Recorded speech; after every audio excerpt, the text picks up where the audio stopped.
En ce temps-là, Jésus déclarait aux foules, « À qui vais-je comparer cette génération? Elle ressemble à des gamins assis sur les places qui en interpellent d'autres en disant, « Nous vous avons joué de la flûte et vous n'avez pas dansé. Nous avons chanté des lamentations et vous ne vous êtes pas frappé la poitrine. Jean est venu, en effet, il ne mange pas, il ne boit pas. Et l'on dit, c'est un possédé, le Fils de l'homme est venu, il mange et il boit. Et l'on dit, voilà un glouton et un ivrogne, un ami des publicains et des pécheurs. Mais la sagesse de Dieu a été reconnue juste à travers ce qu'elle fait. Acclamons la parole de Dieu.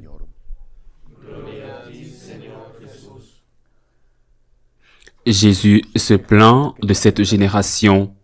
Que dirait-il de la nôtre? Je me souviens que lorsque j'ai lu La peste d'Albert Camus, cela m'a beaucoup fait réfléchir parce qu'il posait, comme les grands écrivains, une thèse sous-jacente et l'enveloppait dans un roman. Cette thèse était que la souffrance provoque une crise de la foi. Pour Camus, la souffrance des innocents conduisait les gens qui réfléchissaient au pourquoi des choses à se détourner de Dieu. Pourquoi Dieu permet-il la souffrance? Ainsi, face à cette question, sans réponse manifeste et évidente, et bien que la réponse soit dans la croix du Christ, ils se sont détournés de Dieu.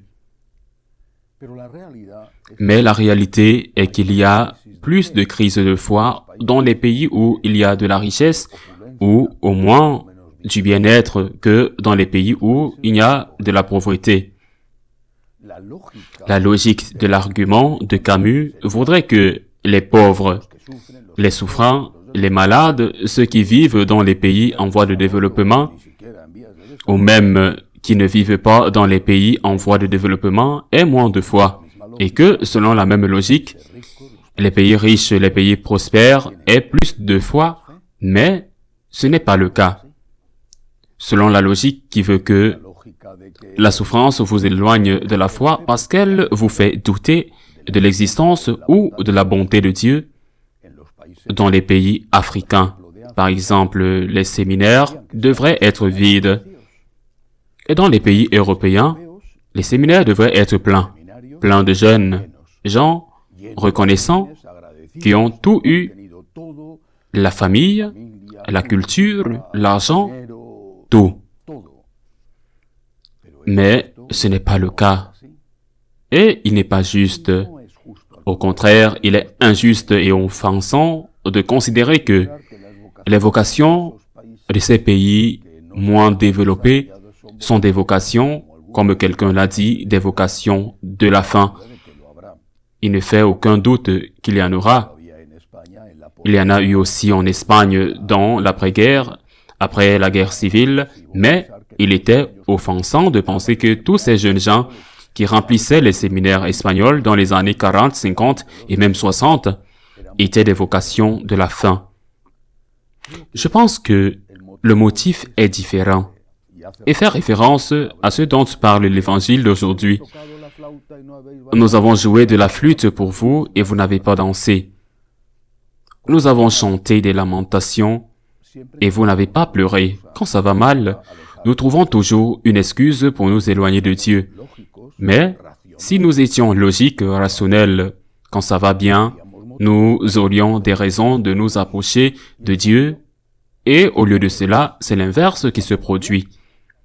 Quand tout va bien, nous nous éloignons davantage de Dieu que quand tout va mal. Au lieu de penser, je dois aller remercier Dieu parce que ma famille va bien, j'ai un travail, dans mon pays, il y a un ordre relativement bon, il y a la santé, ce qui est tout à fait acceptable. Il faut que j'aille remercier Dieu ou que je consacre entièrement ma vie à Dieu. Au contraire, le succès rend ivre. Le succès aveugle. Le succès rend orgueilleux. Le succès éloigne de Dieu plus que la souffrance. Et ce n'est pas une question de théorie, c'est la pure réalité que tout le monde peut vérifier. Bien sûr, il y aura des exceptions, mais ce sont des exceptions et très peu d'exceptions. Que devons-nous nous demander face à la souffrance? J'ai naturellement des doutes. Le Christ en a eu aussi au Jardin des Oliviers et il en a eu surtout sur la croix lorsqu'il a demandé « Mon Dieu, pourquoi m'as-tu abandonné ?» Le doute est légitime. Il fait partie de notre nature, le Christ l'a. Mais le Christ le résout avec confiance. Entre tes mains, je remets mon esprit. Pour nous, dans les moments difficiles, la croix du Christ, l'exemple du Christ crucifié est une réponse. Je ne sais pas pourquoi, je ne trouve pas de raison de cette souffrance, mais je sais qu'il y en a une, même si je ne la vois pas maintenant. Tout comme il y avait une raison le vendredi saint, bien qu'à ce moment-là, notre Seigneur, souffrant comme il était, ne la voyait pas. Lui qui l'avait vu auparavant et qui l'avait expliqué auparavant aux apôtres, le motif était le salut, la rédemption, la résurrection. Mais quand on souffre à ce moment-là, tout est obscurci. Qu'en est-il des moments de triomphe, des moments où tout va bien? Car c'est là que nous faisons naufrage. C'est là que nous faisons naufrage, c'est là que nous nous éloignons de Dieu.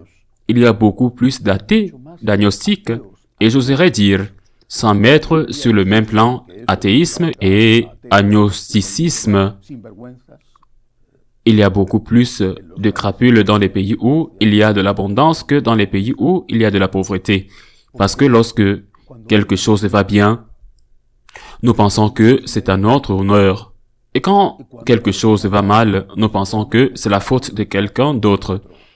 Les mots qu'un enfant prononce lorsqu'il revient d'un examen ou lorsqu'il obtient ses notes sont très significatifs.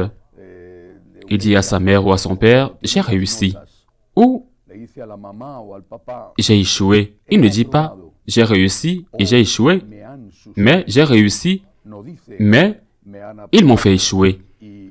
Si j'ai échoué, c'est à cause du professeur qui m'en veut. Et si j'ai réussi, ce n'est pas parce que le professeur m'aime bien, mais parce que je suis très intelligent. Et cet exemple banal est un exemple de vie. Nous ne remercions pas. On joue de la flûte et on ne chante pas. Et quand il y a des regrets, alors on se retourne vers Dieu. Car si Dieu était responsable de ce qui va mal par pure logique, il devrait aussi être responsable de ce qui va bien par logique.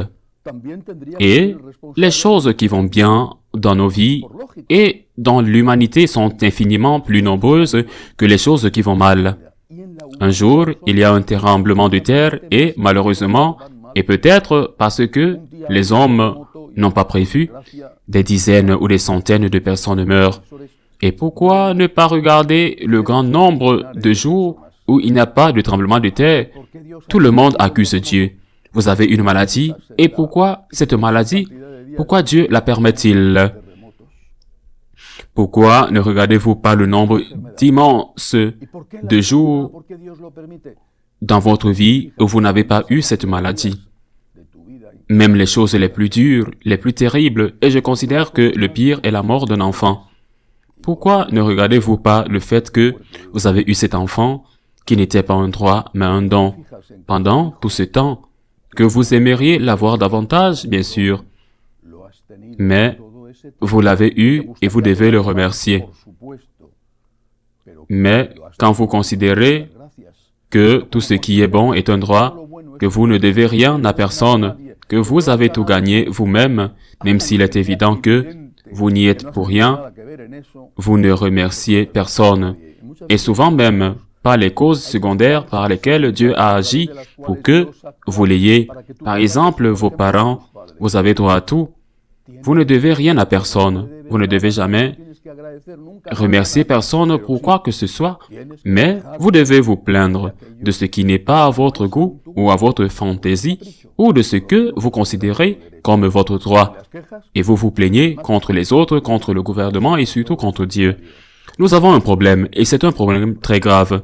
C'est un problème très grave parce qu'il rend notre vie amère et parce que nous faisons du mal aux autres. Nous blessons les autres en ne rendant pas grâce, à commencer par Dieu. Nous nous blessons nous-mêmes.